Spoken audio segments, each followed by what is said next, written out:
Welcome back to Shadowboxing. Today my guest is Greg Ross. He is running for the seat of Kalamanda, which is currently belong to, the past 16 years is that, to John Day, Minister for Cultural Arts and Planning. What's your view on education? Education, or the policy of education. Education shocks and horrifies me. I have always been offended since education stopped being free, because I think the most important thing in any community are the children, and we educate them. We should educate them. Now, so what do you think, why does society not think the same? Or the society maybe feels the same, but why don't politicians think education is so important and need to be equal and free and accessible? Why they changed education into business? That's exactly it.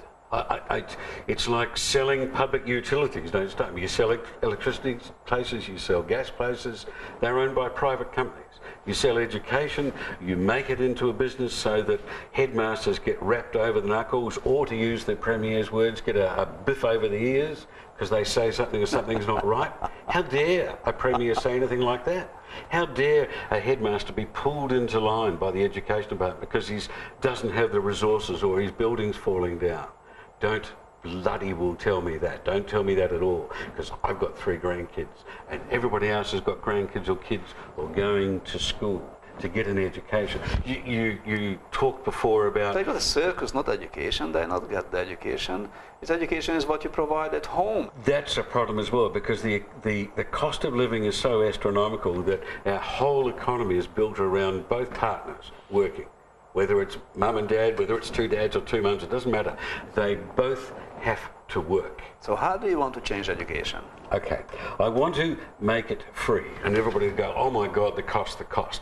If you came to me and to most parents or grandparents and said, we're going to have to raise your taxes by $1 a week to make it absolute free education, then do it. I was lucky enough to come up at an era when education at university was free. Now it's not. Now we have children absolutely overburdened with HECS debts, etc. I think that's an abomination.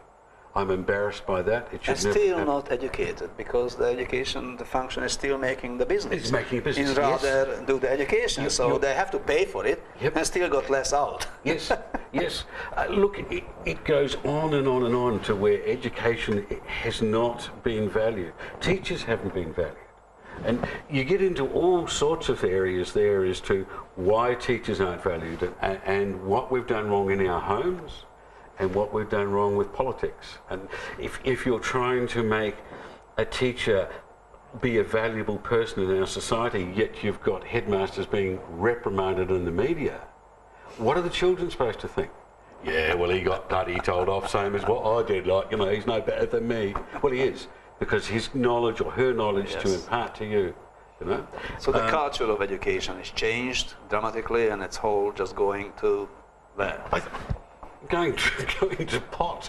I think it's got too loose. I really do think it's got too loose. I'm not an expert, I must admit that. And I didn't go to university. I'm not university educated. Okay, but I had a decent education. I could speak fluent Latin at the age of 8, you know, because I was brought up at a time when we had a great education system. Now, getting into your family now, and your earlier age, I heard somewhere you started your life as a right-wing. How do you change from right-wing into more aware socially and became a sort of... Going out on my own, coming from a sheltered environment, and I had a lovely childhood. I was, you know, beautiful childhood.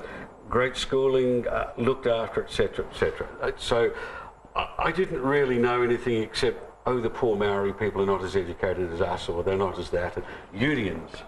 I mean, I love my mum. She's long passed away, but Mum and Dad would talk about unions as if it was the end of the earth and just a horrible thing. You know? So that's how I was brought up. When I arrived in Australia, I arrived here with $100 and a suitcase full of clothes, thinking, okay, well, see what's going to go on here. And I very soon discovered that Australia was a far more robust place socially, far more robust economically. And that's changed your view?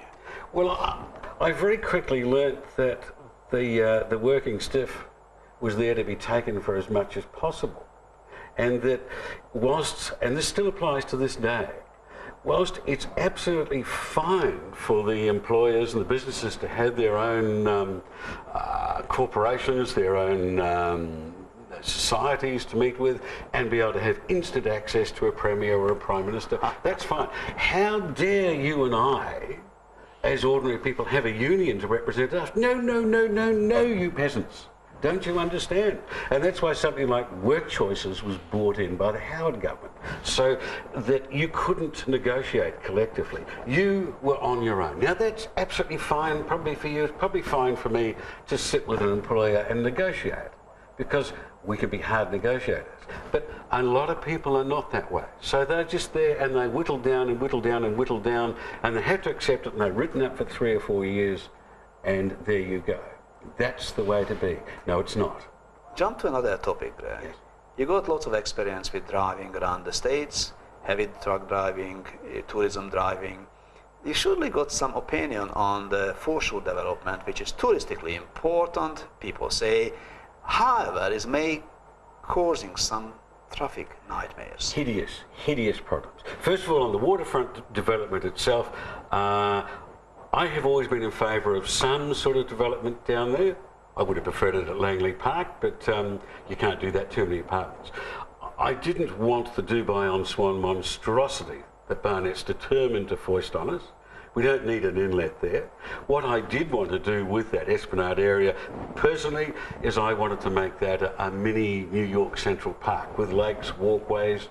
But the biggest travesty, the most maniacal thing, is to cut Riverside Drive. Why? Well, it's going to force traffic everywhere else. It's going to go through Subiaco. It'll even cut through Leederville and out the back of Mount Lawley onto Walcott Street, if you're going to the airport or something like that. If you're coming from the eastern suburbs, from Woodbridge, Midland, Kalamunda, yes, you want to get to the western suburbs. You're going to duck through Mill Point Road, through South Perth, cut over a little bit, then wind around by the university. It's going to be a rat race through surrounding suburbs. According to Troy Boswell, yes, it's not a problem, you just probably travel 3 times longer as you usually travel. That's basically what he said. He threw his hand up in the air and said, look, Perth people will just have to deal with it. Now, our roads for 30 kilometres either side of town, except out on the ocean where the white pointers are waiting for us, are clogged. From 5 in the morning, they are clogged. Yes. What is the solution? The solution, my God, the solution is called public transport. Now, that monstrous great Dubai-on-Swan, for about 400 million it's going to cost us, it's going to cost us a lot more because it'll be a sandpit for 10 years or more. Because don't forget, we're going into, not a recession, but the boom is over. It's going to be a sandpit. We're going to have to sell it off to people who may or may not develop it. Why haven't we got public transport? Now, Troy Boswell at the moment is busy listening to us, saying he's not. He is. And he's putting his hand up saying, oh yes, but we're going to put this light rail in, we're going to do this. Yes. Where the hell is it now? What is wrong with putting in tram tracks now? Let's call it a tram. That's what it is. Call it light rail. It sounds wonderful. It's public service bit. A tram. We want trams everywhere. Instead, we're putting businesses out of business. We're breaking them on the Great Eastern Highway to widen the highway to 3 or 4 lanes. What's more, Colin Barnett wants to widen the Graham Farmers. My God. Yes, he does. At the moment, we have the safest tunnel system in the world. It is brilliant, absolutely brilliant. Of course, it should have been built bigger, but somebody said we don't have the money. We always build things smaller. Yep. Look at the bell tower, you know. I mean, it's got erectile dysfunction, the bell tower. You go to that tunnel, it is absolutely safe.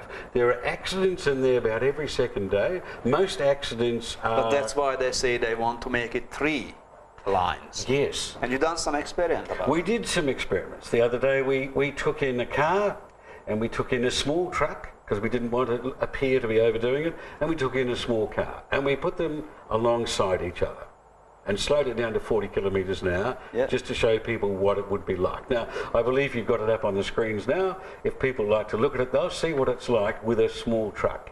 Can you imagine two semi-trailers running in there alongside each other, and it happens. You get concrete trucks going through there, peeling off into East Perth. You'll get a semi going through to Welshpool. So it became slow and unusable. They're not going to let people go through at 80 kilometres an hour because they can't. So they're going to have to knock it down to 60 or 50. The minute somebody makes a mistake, the accident will become catastrophic. People will die, and then how do they get the emergency vehicles in there? And that's all because we're going to cut Riverside Drive off. We're not dealing now with the problems we have with hideous traffic. What we should be doing now is putting in more buses. Public transport is what it's all about. I've got guests with me from Germany at the moment. How to get them from Woodbridge, which is Midland more or less, to Aqua, for instance. How? Well, I can put them on the train and send them to Perth. They can then get another train, this is on a Sunday, get another train and go up to Hepburn Station. And then they wait for an hour, if it's a weekend, for a bus that might go all over the place. There's no way. So you throw your hands up in the air and you say, don't worry, I'll get in the car and take you. Okay. You know, and we are saying with tourism, which is in deep trouble at the moment, we are saying, bring the tourists here because we're ready. We're not. We don't have a public transport system to look after tourists. We have nothing. But we are going to build Dubai and Swan, and we're going to block all the traffic off to add about 70% to our traffic roads with traffic congestion that is growing about, I would say, about 15% a year. Greg, thank you for being our guest. Good luck for your election. My friend, I really appreciate it. The mainstream media has no time for independent candidates because we can't pay those big advertising bills. So the opportunity here is fabulous. It is really appreciated. Shadowboxing is the place. Please tune in next week for the next episode. Thanks for watching.